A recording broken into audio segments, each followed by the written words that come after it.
सुनना है, हमें गीता से दूर रहेगा, परे बहुत परे।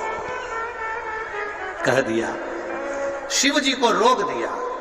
शंकर ने जवाब नहीं दिया, शिव जी वहां से चले। शंकर जी तो चले गए, पर सभा में आज भोलेनाथ जी नहीं दिख रहे।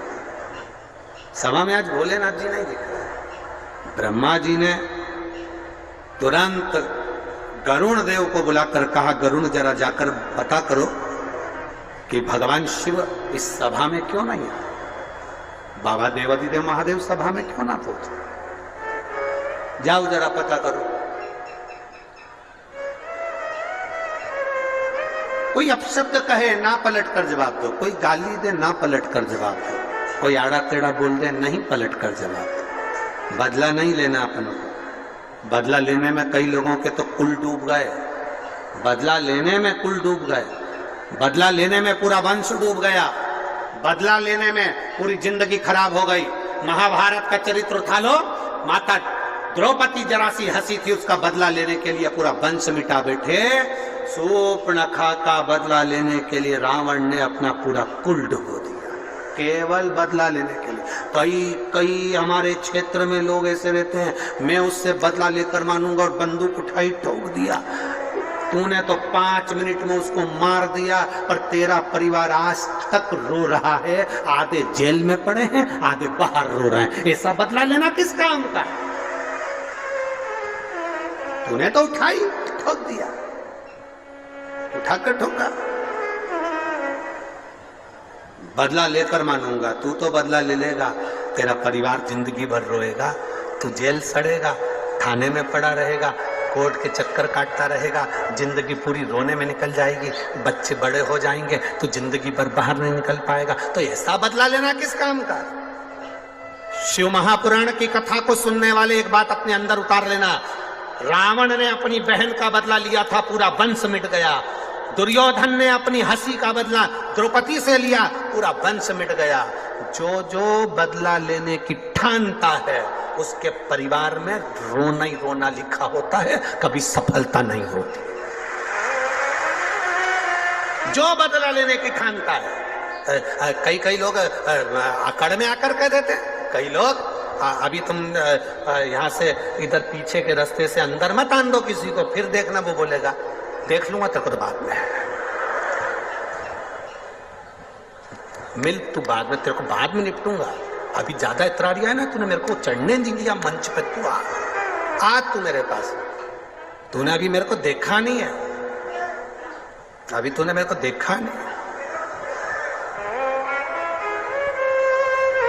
आन दे मेरा समय, जब मेरा समय आएगा ना तेरे को बता दूंगा मैं क्या चीज। और गुस्सा होके गाड़ी उठा के भुड़ भुड़ करके चला गया।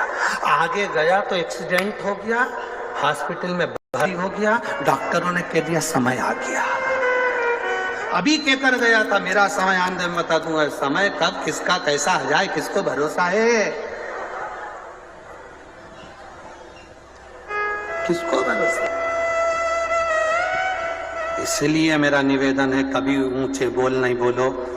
किसी से कितनी भी लड़ाई हो जाए, किसी से कितनी भी दुश्मनी हो जाए, कभी बदला लेने की मत ठानना कि मैं इससे बदला लूंगा। बदला लेने में पूरे रावण का वंश चले गया। शूर्पणखा का बदला लेने गया था और मालूम पड़े पूरा सूपड़ा साफ हो गया। दुर्योधन बदला लेने के लिए गया था कि इस द्रौपदी ने मेरे ऊपर हंसा है, बदला लेकर मानूंगा, और दुर्योधन का पूरा वंश नष्ट हो गया। घर की माताओं को चाहिए तुम्हारे बेटे की किसी से लड़ाई हो जाए, डंडा उठाकर बदला लेने जाए तो माताएं उसको समझाए हमें बदला नहीं लेना, हमें नहीं लेना बदला। तू लड़ाई करेगा, तलवार उठाएगा, छुरा उठाएगा, बंदूक उठाएगा, मार देगा, थाने में पड़ा रहेगा, तेरे छोटे छोटे बच्चे जिंदगी भर रोते रहेंगे। 5 मिनट का 10 मिनट का गुस्सा 10 साल तक जेल में सड़ा देता है। इसलिए वो 10 मिनट के गुस्से को चूल्हे में पटक दो और एंजॉय की जिंदगी जियो, खुश होकर प्रसन्न चित्त में अपने जीवन को जियो, स्माइल देकर, खुश होकर, आनंद के साथ जियो। समझौता करना जानो, समझौता जब थाने में जाते हो तो टीआई भी कह देता है देखो आपस में मेलचेल कर लो, थोड़ी बहुत बातचीत करो, समझौता करो। उसको मालूम है टीआई को केस चलेगा 10 साल 20 साल 15 साल निकल जाएगा। पुलिस वाले को मालूम है 25 साल निकल जाएगा, ये जिंदगी भर ऐसे रगड़ाएगा, एक अंदर पड़ा रहेगा। इसलिए समझौता करो। निवेदन है, पति पत्नी में लड़ाई हो जाए समझौता करिए, आपस में बच्चों में लड़ाई हो जाए समझौता करिए। समझौता जिंदगी का एक सुख है, क्षमा कर देना एक आनंद है। बदला लेना आनंद नहीं है जितना क्षमा करना आनंद है। समझौता कर लीजिए। लड़ाई हो गई ना, कोई बात नहीं, टीआई कहता है, पुलिस वाला कहता, थानेदार कहता देखो बैठ जाओ आपस में समझौता कर लो। दोनों परिवार रो गए, अदालत में पैसा जाएगा, पैसा लगता चले जाएगा, जिंदगी निकल जाएगी, केस चलते चलते। समझौता करो, समझौता। जब आप थाने में जाकर आखिरी में जब केस समाप्ति नहीं होता तब समझौता निकल गए, तब समझौता करा तो कहीं खाक करा। समझौता पहले अपने दिल से समझौता कर कर चलिए। मुझे अगर कोई कह भी देगा तो मैं सुनकर निकाल दूंगा, पर किसी को मैं ये नहीं कहूंगा कि मैं तुझसे बदला लूंगा। मैं कभी आड़ा टेढ़ा नहीं करूंगा, मैं समझौता लेकर चलूंगा अपने जीवन में। शंकर भगवान से सीख कर चलना। शिव जी कभी पलट कर जवाब नहीं देते, कभी पलट कर। शंकर भगवान ने जितने असुरों को मारा, एक भी असुर से, एक भी राक्षस से शंकर जी की दुश्मनी नहीं थी। एक भी राक्षस से शंकर जी की दुश्मनी नहीं थी, एक भी। तुम अंदाजा लगा कर देखो, वो भस्मासुर राजा था, एक बार प्रवचन सुन लिया उसने, और प्रवचन सुनकर भस्मासुर ने विचार कर लिया मैं भगवान शंकर की पूजन करूंगा। शिव जी की पूजन में लग गया। लोग कहते भस्मासुर था, असुर था, राक्षस था। हम कहते उसके बराबर भक्त नहीं था भस्मासुर के बराबर। लोग कहते तारकासुर असुर था, राक्षस था। हम कहते तारकासुर के बराबर कोई भक्त नहीं था। शंकर जी ने जिसको मारा सब उनके भक्त थे। भस्मासुर राजा था, पत्नी ने पूछा क्या कर रहे हो? शिव जी की आराधना। शंकर का शिवलिंग बनाता, पूजन करता। शंकर भगवान उसकी तपस्या से प्रसन्न हो गए। मांग तुझे क्या चाहिए? भस्मासुर ने कहा आपके चरणों की सेवा दे दो, मेरे को राजपाट नहीं करना, मुझे तुम्हारी सेवा करना है। शंकर भगवान ने कहा मेरे पास सब है, नंदी है, भृंगी है, श्रृंगी है, पत्नी है, सर्प है, गंगा है, सब है, मुझे तेरी जरूरत नहीं। नहीं नहीं नहीं, मैं तो आपकी सेवा करूंगा चाहे कुछ भी हो, मुझे तो आपकी सेवा करना है, आप मुझे सेवा में रखो। शंकर भगवान ने कहा तो फिर एक काम कर, पार्वती जी से पूछा इसको कौन सी सेवा है? पार्वती जी ने कहा काम करो, इसको भस्म लाकर चढ़ाने की सेवा है। भस्म चढ़ाने की सेवा? हाँ।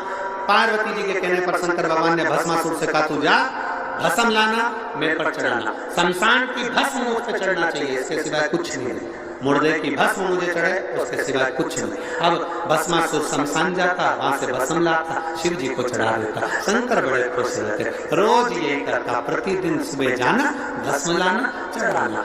6-7 महीने निकल गए, 1 साल निकल गया, 4 साल निकल गए। चौथे साल में भस्मासुर शमशान में भस्म ढूंढता रहा पर मिली नहीं, क्योंकि कोई मरी नहीं दिया था। कोई मरे जले तो भस्म आए, अब कोई मरे ही नहीं तो भस्म कहां से आए?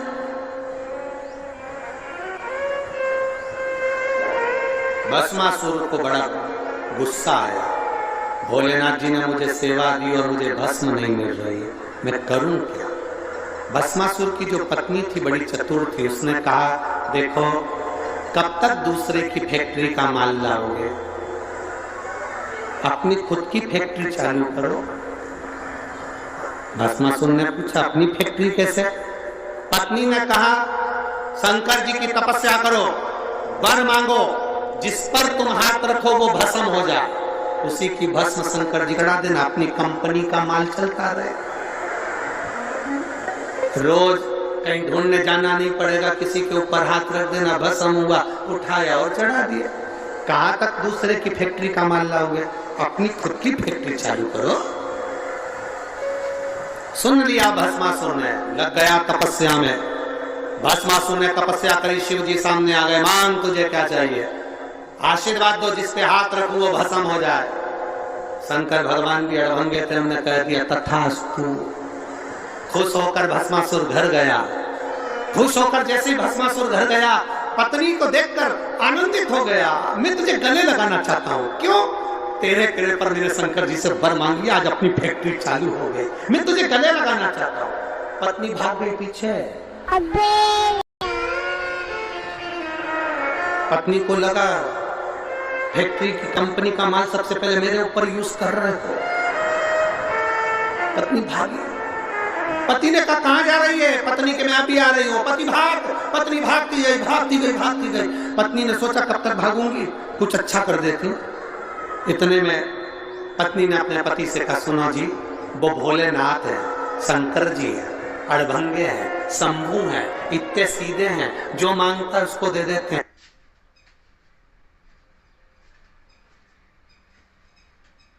कभी कभी उनका दिया आशीर्वाद भी लगता ही नहीं है, इसलिए प्रैक्टिकल करके देखो क्या उनने सही में आशीर्वाद दिया है।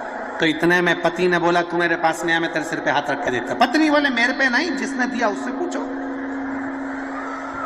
अब पत्नी गई, शंकर भगवान के पास में भस्मासुर गया, भोलेनाथ जी को याद किया, शंभो हर हर। शंकर भगवान आए, मांगो क्या चाहिए? उसने कहा बस तुम्हारे ऊपर हाथ रख के देखना है कि तुम भस्म होते हो कि नहीं होते। शंकर भगवान बोले, बता, हमने कंपनी खोली और ये हम पे ही प्रैक्टिकल रहा। शिव जी तो छोड़कर भागे, जो भोले न भागे, पीछे पीछे भस्मासुर, आगे आगे भोलेनाथ। नारायण भगवान के पास पहुंच गए। नारायण भगवान की धर्म पत्नी लक्ष्मी जी मिली। प्रभु क्या बात है, कहां भाग रहे हो? कि क्या हुआ? शंकर भगवान बोले, पीछे भस्मासुर आ रहा है, जिस पे हाथ रखता वो भस्म हो जाता। लक्ष्मी जी भी बन गई। भागते भागते महादेव पहुंच गए सीधे नारायण के पास में। नारायण ने पूछा क्या हो गया? भस्मासुर आ रहा, जिस पे हाथ रखेगा वो भस्म, जिस पे हाथ रखे वो भस्म। अच्छा ठीक है, जिस पर हाथ रखेगा वो भस्म हो जाए। अब नारायण ने कहा चिंता मत करो, चिंता ना करना, चिंता ना करा जाए। भगवान विष्णु ने सुंदर स्त्री का रूप लिया, भस्मासुर के सामने जाकर खड़े हो गए। शादी के मन की बात रही भस्मासुर के। भगवान विष्णु ने कहा, मैं जैसा नाचूं वैसा नाचूं, तो मैं तुमसे शादी करूं। नारायण ने हाथ करा ऊपर, भस्मासुर ने हाथ करा ऊपर। नारायण ने दोनों हाथ करे ऊपर, भस्मासुर ने दोनों हाथ करे ऊपर। नारायण ने अपने दोनों हाथ रखे सिर पर, भस्मासुर ने जो रखे सिर पर। हो गया। और महाराज